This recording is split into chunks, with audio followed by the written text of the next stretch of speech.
Saya izin untuk membacakan karya yang luar biasa ya. Ini maksudnya apa? Mulai sekarang, aku sudah paham dan mengerti bahwa kebahagiaan itu terletak pada kemampuan untuk mengendalikan keinginan-keinginan yang selalu muncul dalam diriku. Bila keinginan tidak dikendalikan, maka berapapun harta yang kumiliki tidak akan pernah cukup. Berbagai sikap yang pernah diperlihatkan oleh teman lelakimu kepadaku sudah sangat cukup jelas, sehingga tidak perlu lagi pernyataan-pernyataan formal. Bahkan, segera aku harus dapat merespon dengan pasti, dan sudah bukan saatnya lagi aku berpura-pura tidak mengerti.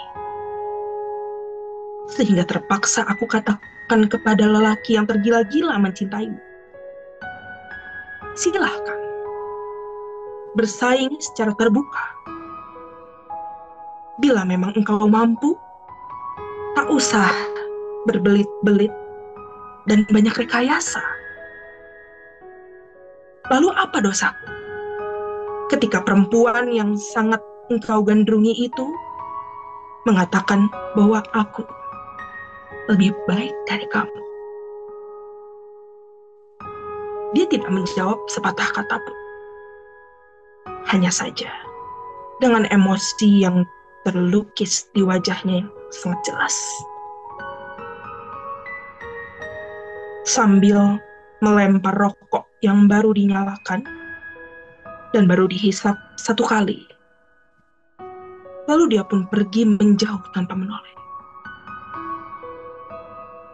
Semula, maksud dan tujuanku bertemu dengan lelaki yang tergila-gila kepadamu itu adalah untuk berdialog dengan baik-baik.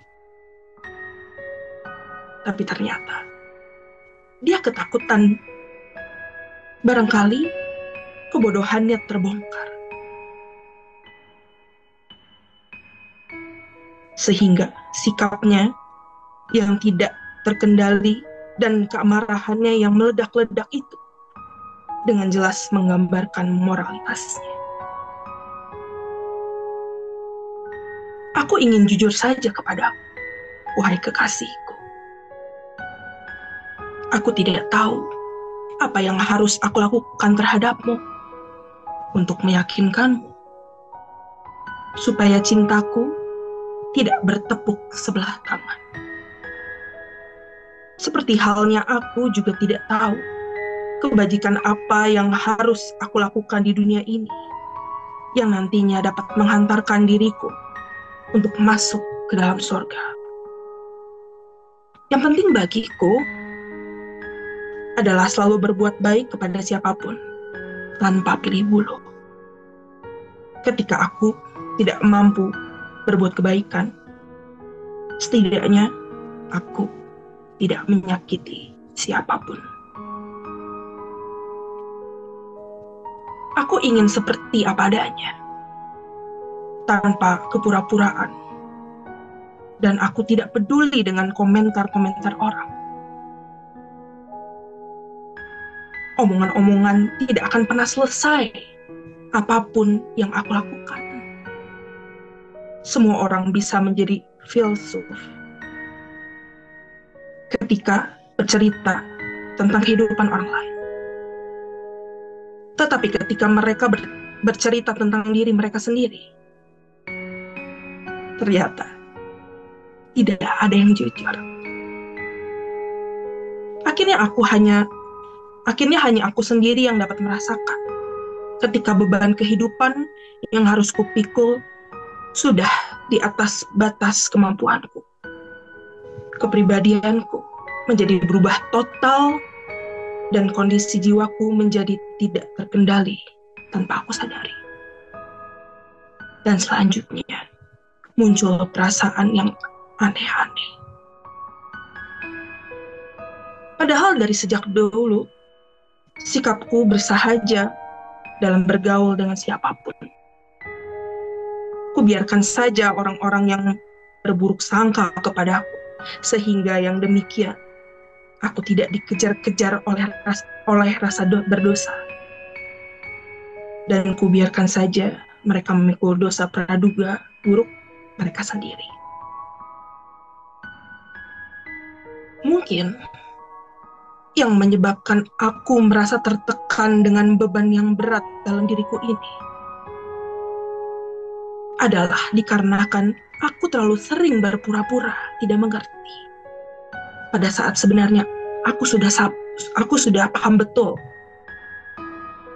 Atau mungkin juga karena aku sering berpura-pura tertawa terbahak-bahak untuk menunjukkan bahwa aku sedang bahagia.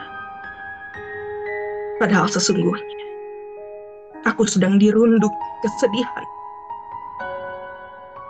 Atau mungkin juga dikarenakan aku sering mengambil sikap diam pada saat aku menghadapi masalah yang sangat genting, di mana aku semestinya angkat bicara. Atau mungkin juga karena aku pengecut, tidak punya keberanian, sehingga aku melarikan diri pada saat aku dituntut harus menyelesaikan berbagai persoalan. Mungkin juga yang menyebabkan kondisi jiwaku semakin memburuk adalah karena aku sudah tidak lagi menjadi prioritas dalam kehidupan, sehingga engkau tidak melihat keberadaan sekalipun aku tegak berdiri di hadapan. Pada suatu hari, di sebuah kafe depan kantor tempat kerjamu, engkau katakan kepadaku, bila engkau ingin membangun keseimbangan jiwa di hatimu secara sempurna, cobalah, jangan ada keinginan di dalam hatimu untuk melakukan pembetulan dan pelurusan terhadap dugaan-dugaan buruk orang lain terhadap dirimu. Cobalah engkau hormati siapapun yang telah memberikan penghormatan kepadamu. Tetapi ketika ada orang yang menghina dirimu, cobalah hormati dirimu sendiri dengan tidak membangun persahabatan dengan orang yang menghina dirimu dalam bentuk apapun. Aku hanya mendengarkan saja apa yang engkau terangkan di hadapanku. Seperti layaknya aku mendengarkan seorang ibu guru. Sekali-sekali aku berpura-pura mengangguk sebagai tanda mengerti apa yang engkau ucapkan. Karena aku mendengarkan sangat khusyuk, sehingga engkau lebih bersemangat lagi menasihati diriku. Jangan biarkan jiwamu terpenjara oleh masa lalumu sendiri. Apapun yang terjadi atas dirimu adalah pelajaran hidup, bukan hakikat hidup. Nanti, jeruji-jeruji besi yang memenjarakan dirimu adalah berupa dendam dan kebencian yang selalu berkecamuk dalam dirimu. Selanjutnya, engkau berbicara semakin penuh semangat. Bila engkau ingin mengetahui warna hatiku yang sesungguhnya, adalah bukan apa yang aku katakan dengan mulut, melainkan apa yang aku lakukan untuk. Aku tetap sebagai pendengar yang budiman, selalu mengangguk apapun yang engkau katakan sebagai tanda setuju. Namun demikian, aku tetap sadar bahwa kehidupan ini bukan sekolah gratis. Sehingga ketika aku sering mengatakan kepadamu, wahai kekasihku, bahwa aku telah mendapat pelajaran penting dari kehidupan ini. Artinya, segala biaya dan resikonya sudah kulunasi semua. Aku bukan lelaki yang lemah. Juga aku bukan lelaki yang tidak berdaya untuk membalas dendam kepada siapapun yang pernah menjahati diriku. Melainkan aku lebih memilih untuk memberi maaf kepada siapapun, sekalipun yang bersangkutan tidak pernah menyatakan bersalah. Setelah menyeruput secangkir kopi yang tersedia di atas meja, engkau lanjutkan lagi nasihatmu kepada aku. Terlepas dari penilaian, apakah kau berhasil dalam hidup ini ataukah gagal? Mereka sudah terlanjur bercerita tentang keburukan-keburukanmu. Sehingga untuk itu, aku berharap engkau abaikan saja apapun yang mereka katakan. Jangan engkau masukkan ke dalam hati. Walau bagaimanapun, engkau adalah berlian yang berkilau indah. Karena dalam berlian itu, mereka tidak menemukan cacat sedikit pun. Akhirnya, mereka mengeluarkan komentar. Gara-gara kemilau berlian, sehingga mata kami menjadi silau dan berkunang-kunang. Memang benar ya, wahai kekasih. Aku melihat dengan nyata bahwa ketika aku berkata jujur, banyak orang yang tersinggung, sehingga aku sekarang percaya sekali bahwa diam itu adalah satu bentuk kebijaksanaan yang banyak menyimpan hikmah. Berpikir dewasa itu, wahai kekasihku, bukan persoalan usia, melainkan persoalan otak.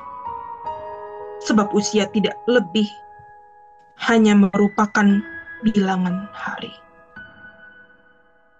Dari sejak dahulu juga, aku sudah tegas, tidak suka bergaul dengan orang-orang munafik. Sehingga akibatnya harus kutanggung, yaitu tidak banyak orang yang suka kepada aku. Tetapi aku tidak pernah merasa dikucilkan. Bahwa bahkan aku merasa mendapatkan penghormatan. Nanti pada akhirnya, aku akan dapat mengetahui secara pasti siapa teman-temanku yang setia, yaitu ketika aku sedang dalam keadaan susah. Mereka tetap di samping. Selain itu, hanyalah teman biasa, tidak perlu dirawat. Yang mau datang, silahkan. Dan yang mau pergi, juga silahkan. Aku tetap seperti semula. Tidak akan memaksa siapapun. Sekalipun dia melakukan kesalahan terhadap diriku. Siapapun yang berbuat jahat, maka sesungguhnya dia menjahati dirinya sendiri. Aku merasa kasihan pada orang yang menjahati diriku. Karena dia pasti nanti tidak akan mampu menyelesaikan berbagai kesulitan yang dihadapi dalam kehidupan ini. Tidak mungkin diriku kugadaikan dengan harga yang murah kepada siapapun. Walau sebesar apapun jasanya atas diriku.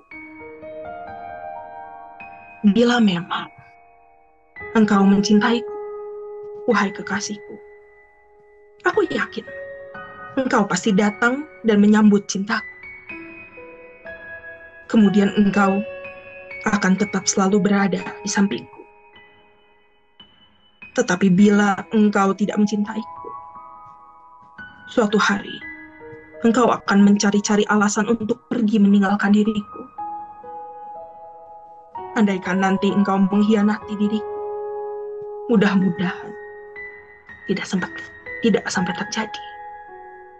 Percayalah, wahai kekasihku, aku akan tetap tegar mengangkat mukaku dan tidak mungkin aku akan menundukkan kepalaku.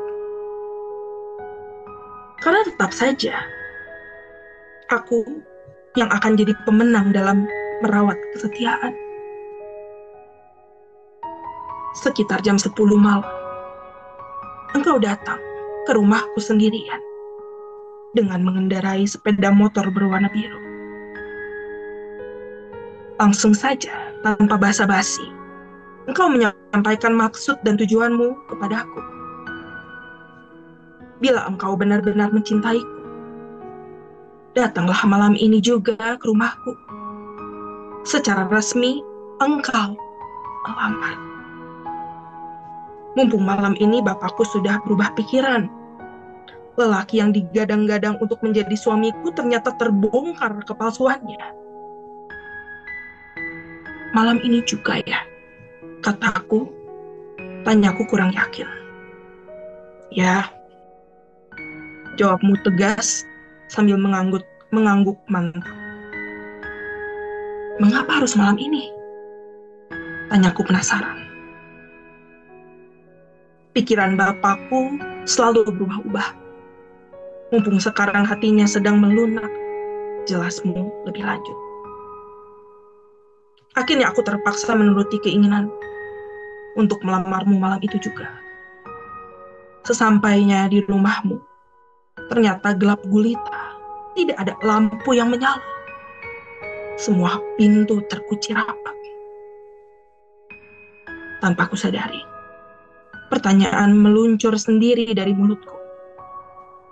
Ini maksudnya apa? Engkau menjawab dengan penuh rasa kesal dan kecewa. Kalau begitu, kita pulang. Kita pulang lagi saja.